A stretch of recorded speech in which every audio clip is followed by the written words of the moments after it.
Thanks, Winston. I want to thank Robin for getting us in touch with that inner child. I'd like to say this story is about a drug addict who overcame and conquered, but the story is actually about a small boy. And so for a moment, I'd like you to picture a 6-year-old boy in an auditorium sitting in an audience with probably over 500 children, all looking the same because it's a private school, light blue shirts, dark pants. And they're watching a man on stage who has no arms. And he's speaking about his life and the things that he's overcoming. And that 6-year-old boy is watching this man, and he plays the piano, he does amazing art, he's talking about all the challenges he has in life. And that little boy isn't thinking about conquering the world or overcoming things that challenge him. He's thinking about being on stage. And from that moment on, he knew he wanted to be on stage. Part of the reason of that was because he was extremely moved by what was happening, but he wasn't observing it from that angle.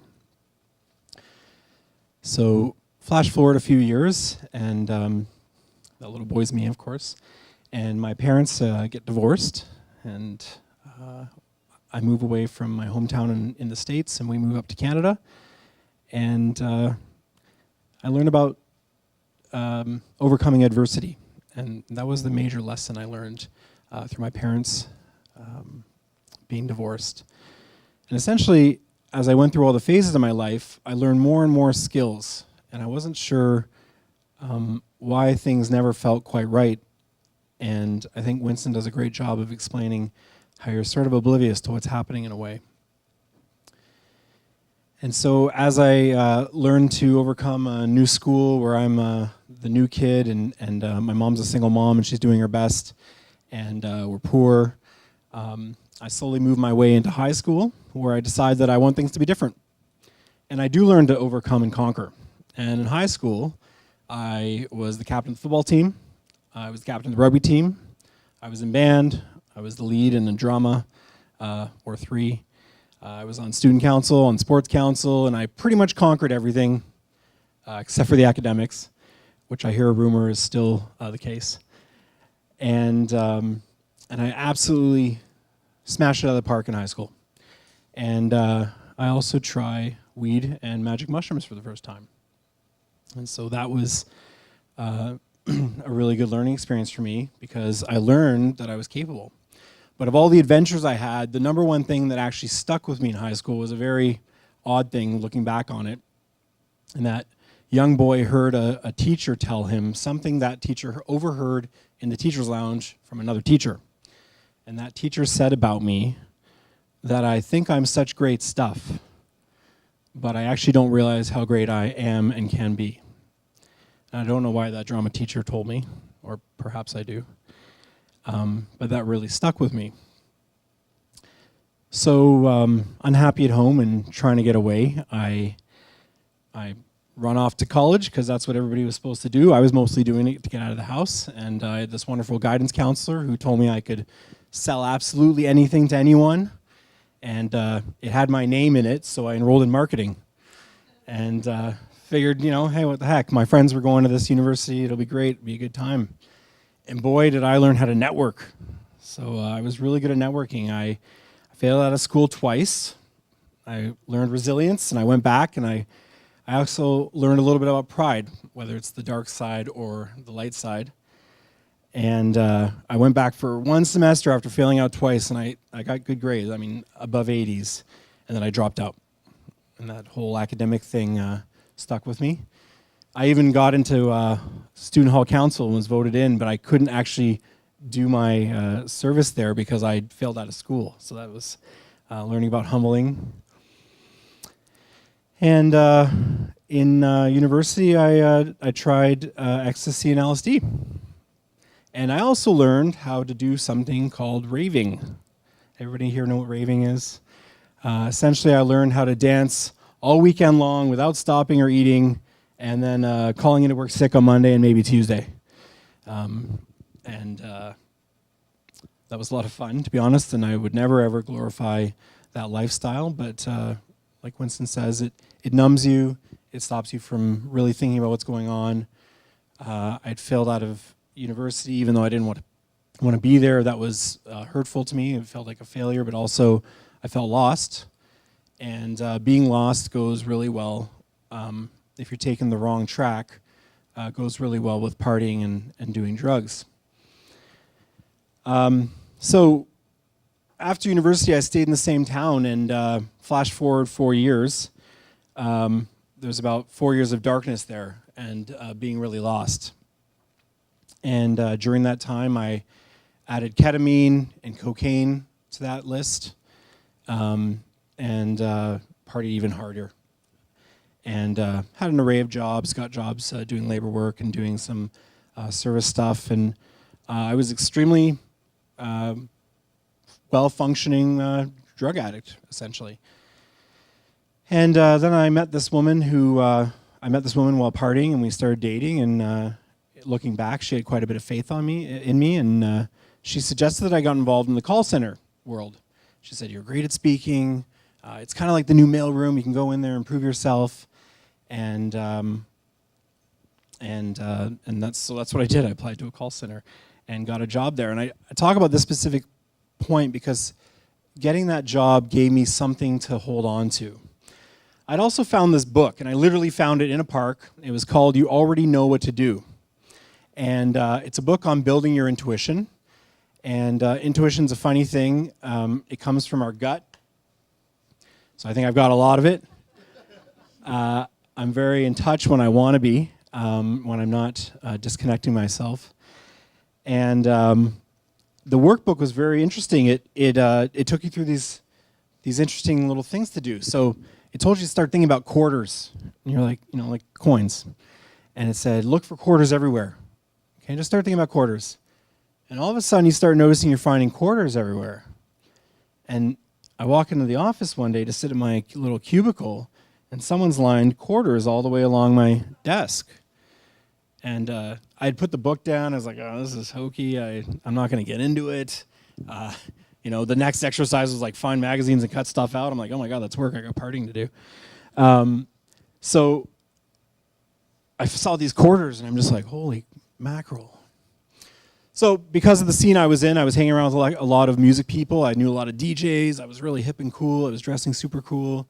And I was always complaining about how hip-hop artists can make up words and people just start using them. So I started this campaign, and I went home. I told my buddy, I'm going to come up with a word, and tomorrow I'm going to have it, and everybody's going to start using it. And the word was Stigs, S-T-I-G-S. Years later, a United Kingdom television show created a character called Stigs, TM, mine first. So when I was on the phone, I got really good at taking phone calls. It turns out that when you are on speed and you've got a big heart, you're really good at customer service. So I got super good at taking phone calls, and while I was on the phone, I would doodle these Stigs, S-T-I-G, in like kind of a graffiti style. I was being cool and I was passing my time. And one of them I really liked, so I put it up on my cubicle. And I was so good at taking phone calls that the director of the company asked to sit with me so that she could see how I was so good and maybe we could help everybody else. I was only been there for 2 months, and I was like the top of the list.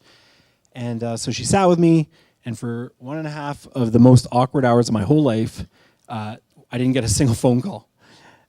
So she just started by asking me what I do. I told her about the process.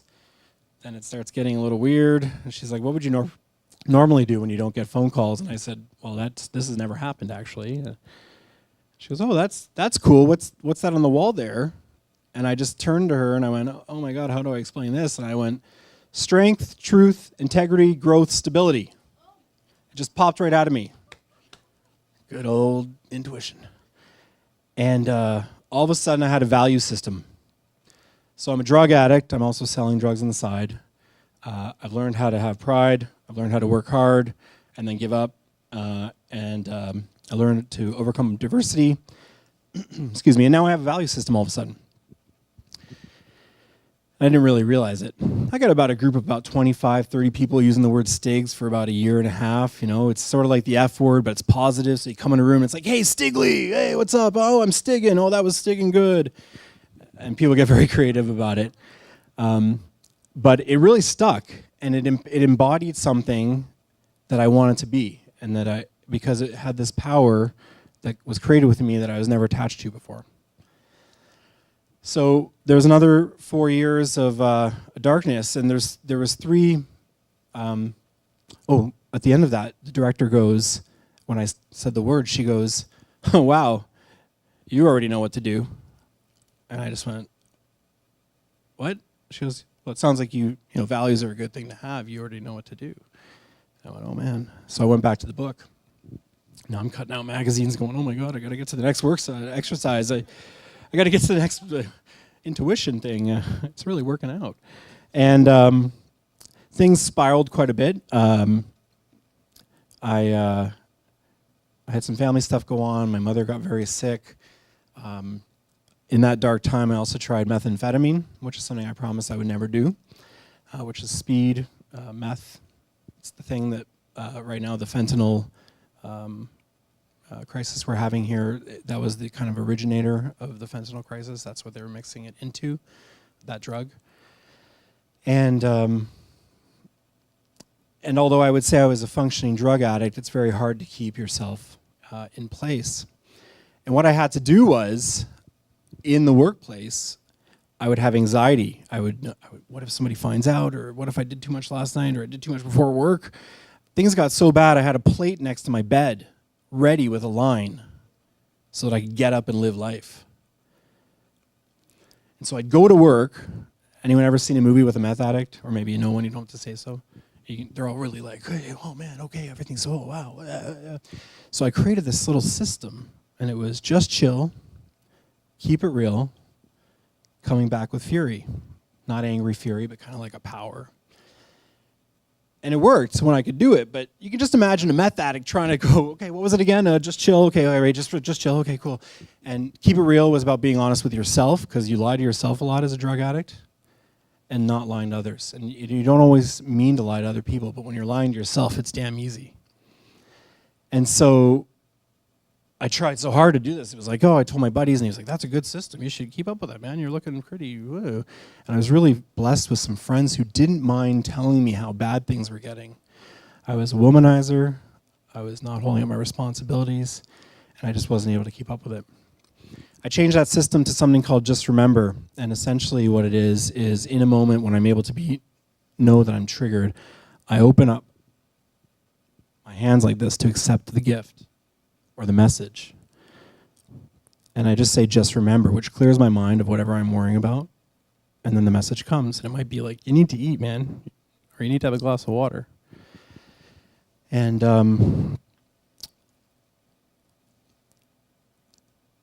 I used that system moving on from the moment I left that job. I started another job getting paid under the table at a hot dog stand. We called it the existential hot dog stand. I started reading books like The Celestine Prophecy, Zen and the Art of Motorcycle Maintenance, and really started to grow in. But my boss would come to let me off work, and there'd be 10 people around. And he'd be like, oh, such good business. And then he goes, why does no one have hot dogs in their hand? I go, oh, we're just chatting. That's not what I pay you for.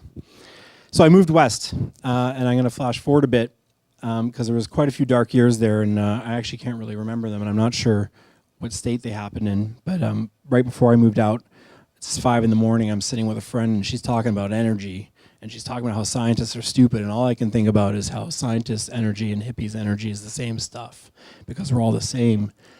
And the dirty window behind her with the light coming in had an angel, and that angel just said, you need to help them understand we're all the same. You already know what to do. And within a week, I was in a car moving west, getting rid of what was going on. I came out west and got a job immediately, and actually just started working on me. I started changing the way I did things. I wasn't able to get off drugs right away. I still challenged with that. Excuse me. But being here out west separated me from what I was doing, and it took me a little while to actually decide what I was getting to. In 2014, my boss, I'd made it up to middle management because I kept working at it. got rid of all the bad habits. I got a new addiction. It's food, and I'm working on that too. And my boss let me go traveling for a year, and I lived out the last of those days. And I also lived the new days of who I want to be, and did some NGO work and some volunteering. And in 2015, I met a woman, and she made me a father by bringing a stepchild into my life.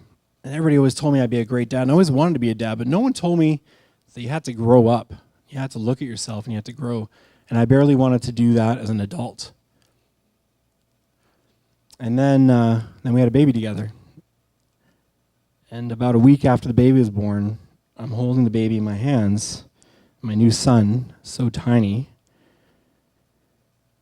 And I'm thinking about my values, my ability to overcome diversity, and all the other things I built up to that moment. And I realized, as I felt something I'd never felt before looking at my child, that I had this sense of love that I'd never known, and I couldn't control it. Someone could take it away at any moment. I had to let go of it. And all of a sudden I realized I'd never felt that for myself. And that's what I was missing, was the ability to love fully myself. That started a whole new journey of growth, which I'm on right now, and maybe I'll come back some other time and talk about it. Thank you.